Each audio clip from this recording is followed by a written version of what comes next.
फखरुल हसन साहब, आपको ये सवाल उठाना चाहिए कि क्यों एक्शन नहीं लिया जा रहा है, क्यों कानून व्यवस्था ध्वस्त है। आप लोग एक्शन अगर माफियाओं के खिलाफ हो रहा है, अपराधियों के खिलाफ हो रहा है, तो उस पर भी आपत्ति दर्ज कर रहे हैं, फिर उस पर धर्म का चश्मा जो है वो पहन लिया जाता है। ये क्यों हो रहा है बार बार? हिमानी जी, चलिए आपके सवाल से ही जवाब ले लेते हैं हम। क्यों नहीं किसानों पे गाड़ी चढ़ाने वालों के घर पे बुलडोजर चला? क्यों नहीं हाथरस के अपराधी जो बलात्कारी थे उनके घरों पे बुलडोजर चला? क्यों भारतीय जनता पार्टी बलात्कारियों का संरक्षण करती है? क्यों माफियाओं का संरक्षण करती है?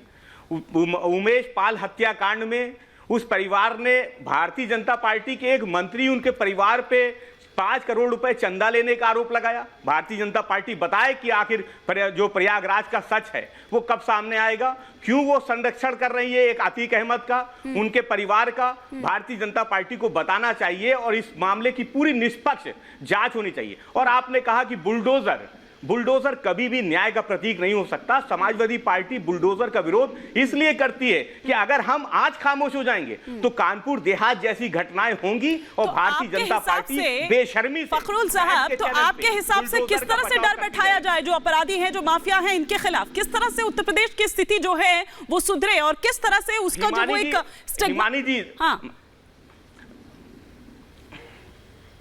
हिमानी जी, मैं तो कहता हूं अगर भारतीय जनता पार्टी की सरकार को लगता है कि गुंडे माफियाओं के खिलाफ जो कानून वर्तमान में है वो पर्याप्त नहीं है, तो विधानसभा में आप कानून लेके आइए। आप कह दीजिए ना कि जिसके खिलाफ मुकदमा लिखेगा, जो जघन्य अपराध में शामिल होगा, उसके घर पे बुलडोजर चलाएंगे। लेकिन ये कानून क्यों नहीं लेके आना चाहते? ये कानून इसलिए नहीं लेके आना चाहते कि ये पक्षपात करना चाहते हैं। ये चाहते हैं कि जब इनके साइड जो संरक्षण ये माफियाओं का करते हैं, जो बनारस वाले हैं, जो जौनपुर वाले हैं, अगर वो अपराध करें तो उनको संरक्षण देने के लिए सरकार में बैठे हुए लोग होना चाहिए। उनके घरों पे बुलडोजर नहीं चलेगा। उनके परिवार को ये भारतीय जनता पार्टी में शामिल करेंगे, उनको विधान परिषद भेजेंगे और अपना प्रत्याशी लड़ाएंगे, लेकिन पूरा संगठन उस माफिया के परिवार के साथ खड़ा हो जाएगा। ठीक है, फिरोज साहब से एक मैं रिएक्शन यहाँ पर ले लेती हूँ। फिरोज साहब, क्या वाकई न्याय का प्रतीक बस अब ये बुलडोजर ही बन चुका है और दरअसल यही समाधान है? ऐसे ही डर बैठाया जा सकता है जो माफिया है, जो अपराधी हैं, उनके मन में?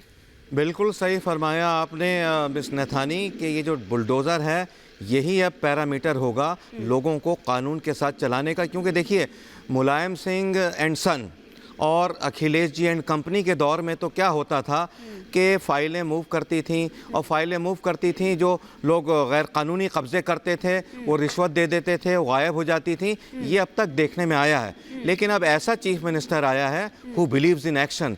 और ये देखिए, ये एक बदनाम करने की साजिश की जा रही है कि बुलडोज़र ये। अभी हमारे जो दोस्त हैं फखरुल हसन साहब, वो कानून की आड़ में जाना चाह रहे थे। ये देखिए, कानून के जरिए किया जा रहा है। और खुदा रहा, अरे साहब, कानून की आड़ में नहीं, मेरी बात पूरी होने दीजिए। फखरुल हसन साहब, मैंने आपका नाम लिया। फखरुल साहब सुन लीजिए।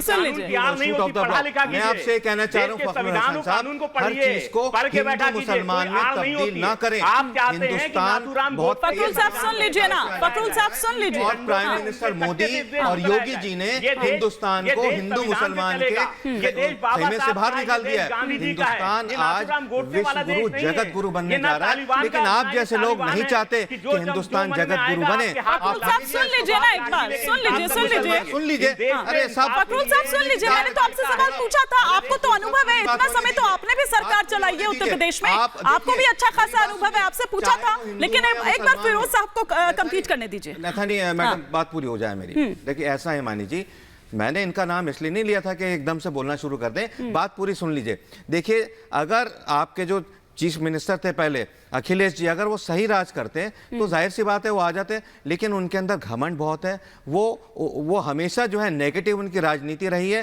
और उनसे न मुसलमान खुश हैं और ना ही ये खुद ये फखरुल हसन साहब भी खुश नहीं है। एक दफ़ा उनकी बुराई कर रहे थे कि मुझे कोई पद नहीं दिया। ये सारी चीज़ें अंदर की बातें मैं नहीं चाहता बाहर आए। आपने तो कर दी सारी डिस्क्लोज। डेमोक्रेसी नहीं है, इस वजह से बाहर गए। और जहाँ तक योगी जी की बात गई है, मैं कहता हूँ आज यूपी में घर घर योगी, हर हर मोदी चल रहा है। ये फॉर्मूला बहुत अच्छा है। इसको मुसलमानों ने भी पसंद किया है, हिंदुओं ने भी पसंद किया है। हिंदू मुस्लिम के काले चश्मे से बाहर आ गया है हिंदुस्तान, और खासतौर से उत्तर प्रदेश। ठीक है।